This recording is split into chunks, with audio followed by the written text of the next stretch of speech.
Hi friends, welcome back to our channel Aruna Komala creations. ఈ రోజండి చాలా special Karnataka special చేస్తున్నాము.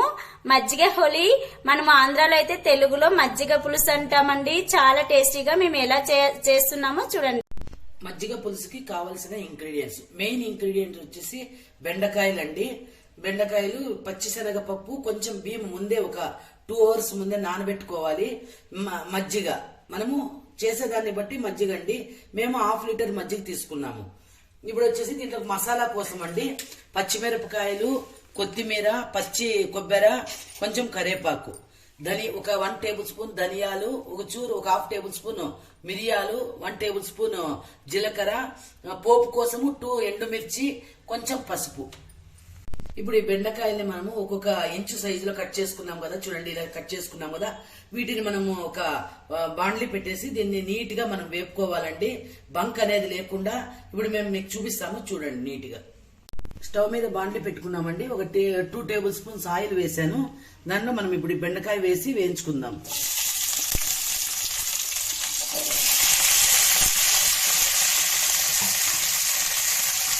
ఇలా వేయించుకుందాం.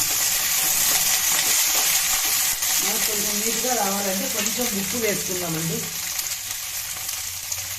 వేయించేటప్పుడు కొంచెం ఉప్పు వేసుకుంటే మనకి బంక్ అనేది తొందరగా వెళ్ళిపోతుంది.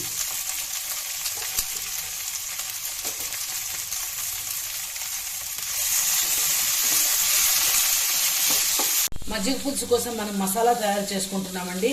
మజ్జిగ పులుసు టేస్ట్ రావాలంటే ఈ ఇంగ్రీడియంట్స్ కంపల్సరీ నీట్గా ఇచ్చేసుకోవాలి. చూడండి, నానబెట్టుకున్న పచ్చిశనగపప్పు, 1 టేబుల్ స్పూను బియ్యము. ఇది ఎందుకంటే కొంచెము మనకి బంధంగా రావడానికి చేస్తాము. ఇది వేసిన తర్వాత 1 టేబుల్ స్పూను జీలకర్ర, 1 టేబుల్ స్పూను ధనియాలు, 1/2 టేబుల్ స్పూను మిరియాలండి,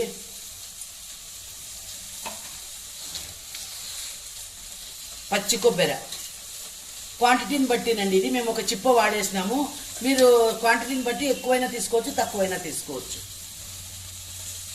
ఈ గ్రీన్ చిల్లీ చూడండి, నేను ఒక 15 వేస్తున్నానండి. మీరు ఏమన్నా ఇంకా కొంచెం కావాలంటే మళ్ళీ చూసి వేసుకోవచ్చు. కారం ఒకే తురే వేయకూడదు. రుచికి తగినంత ఉప్పు వేస్తున్నానండి. ఇవన్నీ మనము కొంచెం వాటర్ వేసుకొని మిక్సీలో నున్నగా రుబ్బుకోవాలండి. చాలా నున్నగా అవసరం లేదు, బరకగా కొంచెం వేసుకుంటే బాగుంటుంది.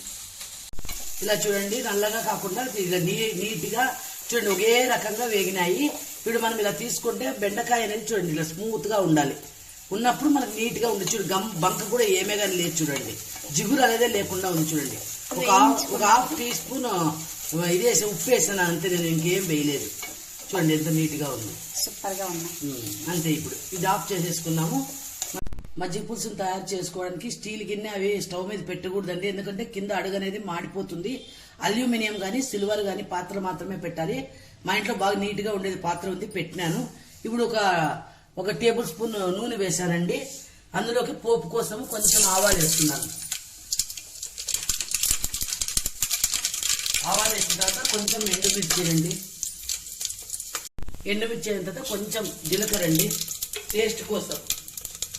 తర్వాత మనము ఈ కొంచెం కరేపాకు వేస్తున్నానండి.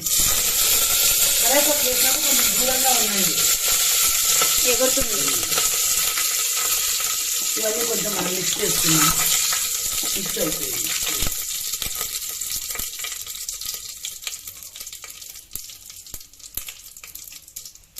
ఇలా మసాలా అంతా నీట్ గా మనం రుబ్బుకున్నామండి. చూడండి ఇలా వచ్చింది. చూడండి, అవన్నీ వేసాం కదండి మీకు చూపించి, కొబ్బరి, పచ్చిమిర్చి. అందులో అది కొద్దిగా గ్రైండ్ అయిన తర్వాత మేము కొత్తిమీర కూడా కొద్దిగా వేసుకున్నాము. లాస్ట్ బరకగానే ఉండాలి, చాలా నున్నగా ఉండకూడదు. దీన్ని మనం ఈ తిరువాతలో వేసుకుంటున్నాము.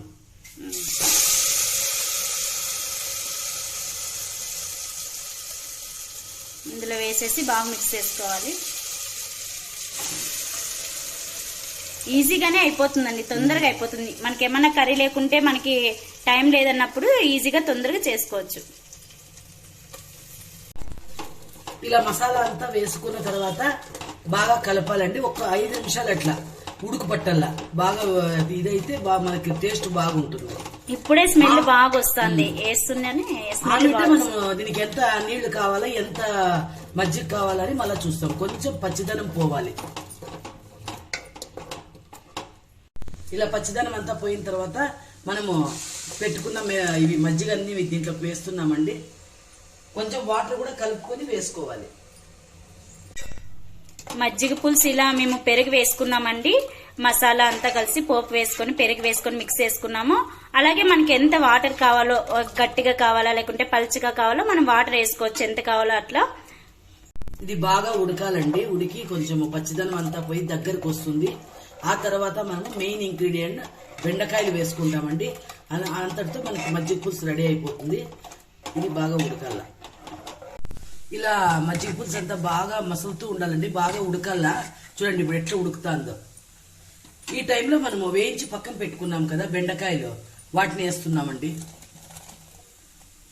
ఈ మజ్జిగ పులుసుకి అన్ని రకాల వెజిటబుల్స్ పనికి రావు. ఇవి ఏమేమి వస్తాయంటే బెండకాయలు, తెల్ల గుమ్మడికాయ అంటారు కదా, మనము గృహప్రవేశానికి ఇది చేస్తాం చూడండి, బూజు గుమ్మడికాయ, అది కానీ ఈ పొడువుగా ఉంటుంది కదా పొళ్ళకాయ, అది కానీ దోసకాయ గాని, వంకాయ కూడా రేరండి. ఇవన్నీనే ఎక్కువ చేసేది. ఇవన్నింటిలో కూడా బెండకాయ మనకి చాలా టేస్ట్. మెయిన్ చాలా రుచి వచ్చేది వచ్చేసి బెండకాయ. చూడండి అయిపోయింది. ఇప్పుడు బాగా మరలిన తర్వాత మనము కిందికి దించుకొని టేస్ట్ చేయడమే. ఒక 10 మినిట్స్ ఉంచుకున్న తర్వాత పక్కన తీసేసుకోవడమే. మజ్జిగ పులుసు రెడీ అయిపోయిందండి. టేస్ట్ చేయడానికి రెడీగా ఉంది. ఇప్పుడు టేస్ట్ చేస్తున్నాము. టేస్ట్ చేస్తున్నాను. నేను ఒక బెండకాయ కూడా తీసుకుంటున్నా. చూడండి చూడండి, నేను ఆల్రెడీ చూసేసా. చాలా చాలా టేస్టీగా ఉంది. ఉప్పు అని ఉప్పుకోవాలా, లేకపోతే చాలా నోరు కాలిపోతుంది. అవునవును, వేడిగా ఉంది. సూపర్ ఉంది. నేనైతే అప్పుడే టేస్ట్ చేసేసండి. ఆ స్మెల్ కి నేను టేస్ట్ చేయలేకపోయా, అంటే ఉండలేకపోయాను. టేస్ట్ చేసేసా. బాగుంది అరుణ. స్మెల్ బాగుంది, టేస్ట్ బాగుంది. కానీ అన్నం కానీ ఏ దానికైనా చాలా బాగుంటుంది. అవును, చాలా టేస్టీగా ఉంది. మీరు కూడా తప్పకుండా ట్రై చేసుకోండి. చాలా easy recipe, tasty recipe, healthy recipe కూడా అండి. ఇందులో పెరుగు పడింది కాబట్టి పెరుగు అన్ని, పచ్చి కొబ్బరి, బెండకాయ అంతా మనం జీలకర్ర అన్ని కూడా అరుగుదలకు మంచిదండి. జీలకర్ర కంపల్సరిగా చేసుకోండి. మీరు కూడా తప్పకుండా టేస్ట్ చేసి ఎలా ఉందో మాకు కామెంట్ బాక్స్ లో కామెంట్ చేయండి. అలాగే మా ఛానల్ ని లైక్ చేయండి, షేర్ చేయండి, సబ్స్క్రైబ్ చేయండి. థ్యాంక్ యూ అండి.